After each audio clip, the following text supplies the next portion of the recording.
That years ago when he owned a company right here in Jackson with a bunch of airplanes. Any race he thought there might be weather, he'd send a plane out, find the weather, and then radio back to the track. We'll be back. Tonight on ABC, Tom Hanks, Bruce Willis, Melanie Griffith, and Morgan Freeman in an ABC network premiere, the television movie event of the summer, The Bonfire of the Vanities, following America's Funniest Home Videos and Lois and Clark, tonight on ABC. So we are still under yellow here at Michigan. They still have quite a bit of cleaning up to do, though Emerson Fittipaldi already on his way to the care center, but the car still being tended to on the track. And, Danny, that gives us a chance to look at this. We have another angle for you and also analyze a little bit more. Well, there's Greg in the blue car at the left of your screen. Emerson coming on strong on the red. Whoa, they both just moved one down, one up a little bit, and just touched, and that's all it takes.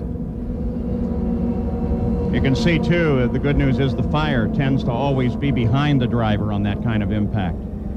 Yeah, and you can see in your screen here, the second two cars back, the blue and the red one, you see the little white right there in the middle of your screen. You can see just this little piece right in there. That's part of the car where they touched.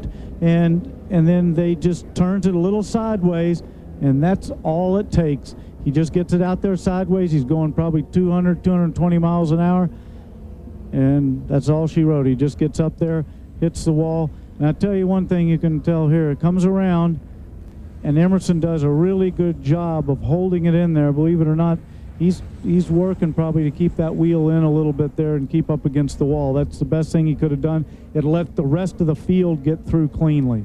Yeah, there were 5 cars right behind, and they did a good job of getting through. The question, though, now is, what about Greg Moore, Gary? We're down here in their camp, and it's been very interesting because Tony Brunetti, who's on the radio with Greg, Neil Mickelwright, they've been watching those replays also. They've been talking with their driver. They say everything is fine, that their car apparently did not sustain any damage. I asked Tony, I said, are you concerned at all about your driver? Do you have to settle him down? He said, no, he's always very, very cool, remarkably so for a very young man. So they seem to be in a very comfortable position at this particular moment. Jack? Well, Gary, Firestone tire officials are looking at Andre Ribeiro's tire. You see the chalk marker right here? During that accident, Andre Ribeiro got on the binders real hard, and this is what happens at speeds over 200 miles an hour. A little flat spot. Now, you don't want that out there because the tire will begin to vibrate at full speed. They brought him in and changed it on the left front.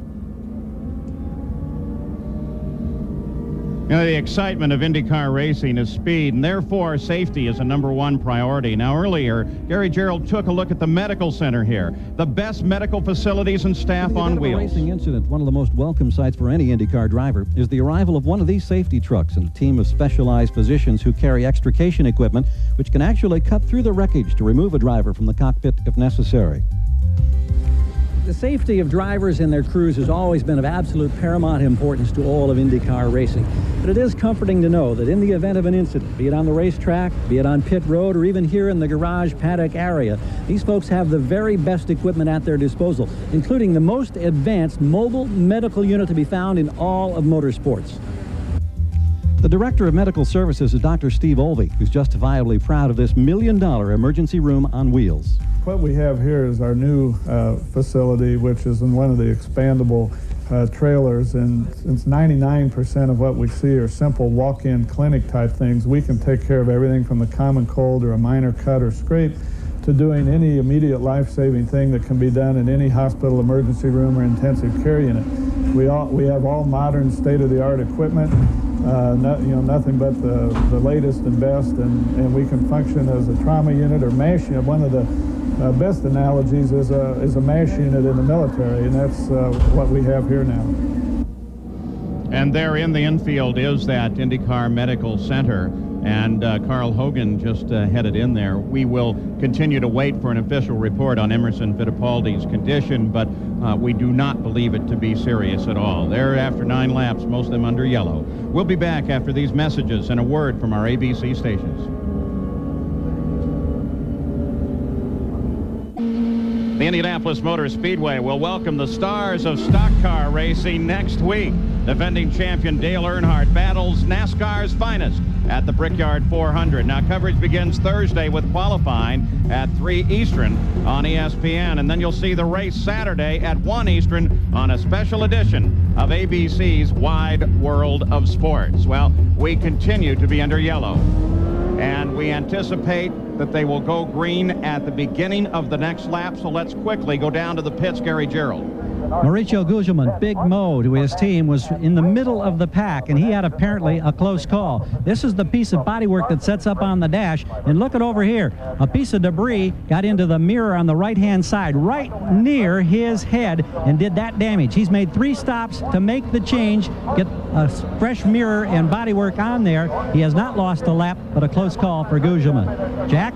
Gary, remember at Toronto, we had told you about Chip Ganassi saying to his drivers on the restart, don't be afraid to use the button. We didn't know what it is. Here's the backup car for Team Ganassi. Here's the steering wheel. Far more buttons than most people. Here's what we have found out. There is a button that exists on the steering wheel with all of the Honda-powered cars that allows the driver to change the performance configuration of the engine. It only works for a split second. When you depress the button, it powers all of the available power to the motor. It enables them to have full maximum power on a restart, but it only can exist for about 3 or 4 seconds. So we're going to start calling it the APB button. Paul? And APB is? Absolute power button. All right. Here is the running order after 14 laps. Remember that all but a half of these laps have been run under the yellow flag, with the teammates Vassar and Zanardi. Tried to combine them together there. Vassar and Zanardi at the top of the order, then Greg Moore, Al Unser Jr., and Adrian Fernandez. My biggest concern, Jack, you've given us a couple of reports, is just what, if any, of that debris picked up on any of these guys' tires. But nobody seemed to have pitted, so they don't seem to be that concerned. But here we come for a green right now. And Zanardi right away makes a move, comes down on the inside. And Zanardi takes the lead of the race. Apparently his button's more powerful than Jimmy's. Greg Moore now under challenge as Al Unser Jr. closes up. That's just the oil dry that they pass through. It's not part of an issue on the racetrack. They're well aware that that was there. Al Unser Jr. working on the rookie Greg Moore. Jack Harut? Danny, you were asking about the cut tires. Well, there was one team that found 3 cut tires. Robbie Gordon did come down in the pit road, changed all 4 tires. 3 of the 4 were cut. Now a 3-way battle for second place as they line up behind Jimmy Vassar, currently second, Greg Moore, and Al Unser Jr. And Zanardi is just pulling away. Well, not unlike what he did here for the US 500. And I talked to Jimmy Vassar before the start, actually before your interview, and he said his car was okay, but it wasn't great. He wasn't like super confident with that. He said it was a little bit off, but he was going to be okay.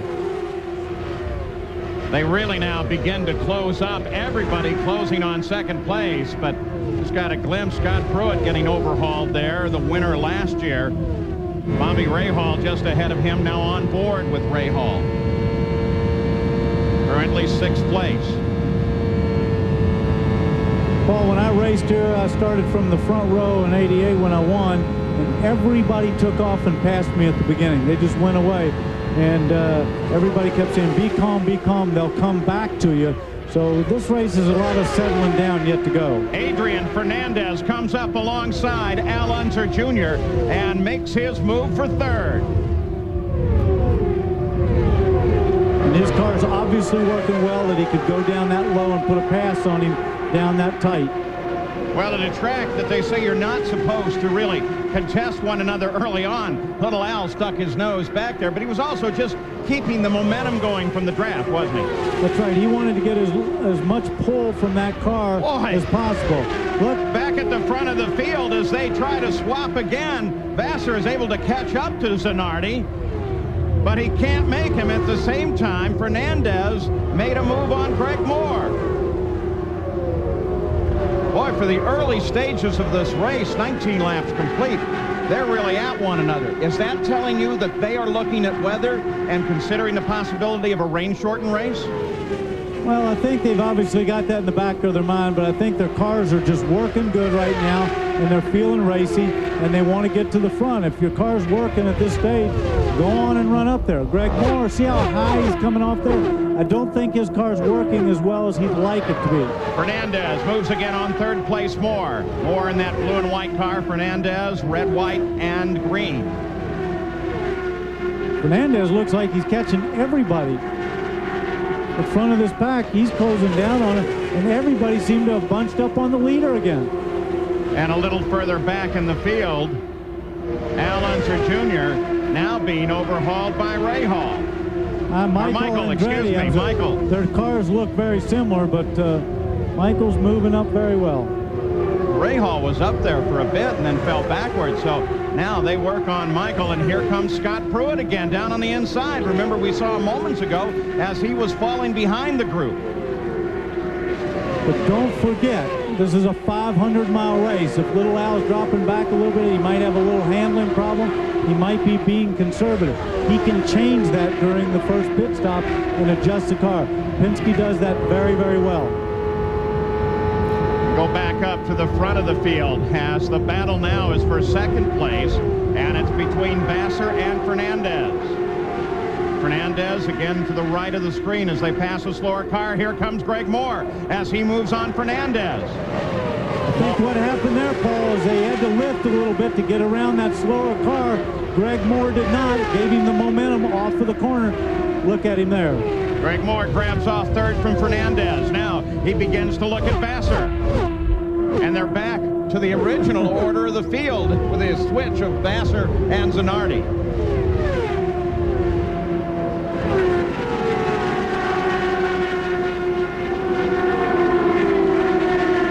Greg Moore, you can see he has been flying up above 230 miles an hour. And now looking back from Jimmy Vassar's car, here comes Moore.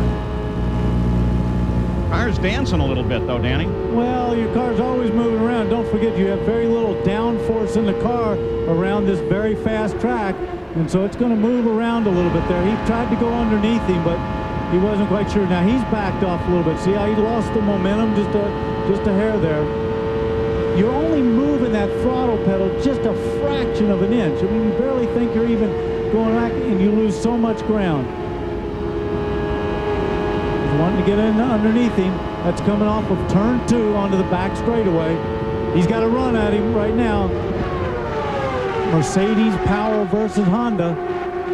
Of course, Mercedes very excited about the engines they have here this weekend with uprated parts. And Greg Moore is finally around Jimmy Vassar. Let's go to Jack Arute.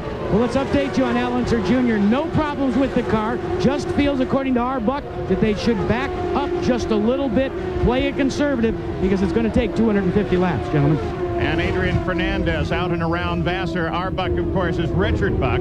He is the chief for Al Unser Jr.'s car. So Adrian Fernandez, coming off of that win 2 weeks ago, is looking pretty racy today. But I'd say every name on your screen is looking pretty racy right now in Michigan. Place of champions could be. Think about it. Back at Michigan, Greg Moore is now challenging for the lead. This rookie moves out and around Alex Zanardi, picks up the lead of the run here. Well, I can tell you this, he was not concerned about that earlier incident because he made the same move that Emerson made on him. He went right around the outside between 1 and 2. He is flying at the moment. And if there was any question about the performance of this car, which his team felt confident that the car was fine after that contact, well, obviously it's running very well. Let's go down to the pits and keep track of Jimmy Vassar, Jack Arute. He's faded back to 12th position, faded back to 5th position. Car number 12, though, may have a problem. Jimmy radioed into his crew. He thinks he's very, very loose. He's afraid he may have a slow leak in a tire. They're trying to talk him into staying out until the first pit stop window, which is around lap 4.2 to 4.4. And just as you were talking, Al Unser Jr. moves around him. And I can tell you, Jack, from my perspective, that is a very dangerous situation. When you've got a loose car on a big super speedway, it is the worst feeling in the world. But to think that you might have a puncture that could go at any time and your crew's trying to tell you to stay out for another 20, 30 laps, That's a tough decision. I don't know if he's going to be able to do it. Parker Johnstone just came around him. Here comes Scott Pruitt and also Bobby Rahal. Jack? Well, Danny, actually, it's not a puncture. They think they may have a very, very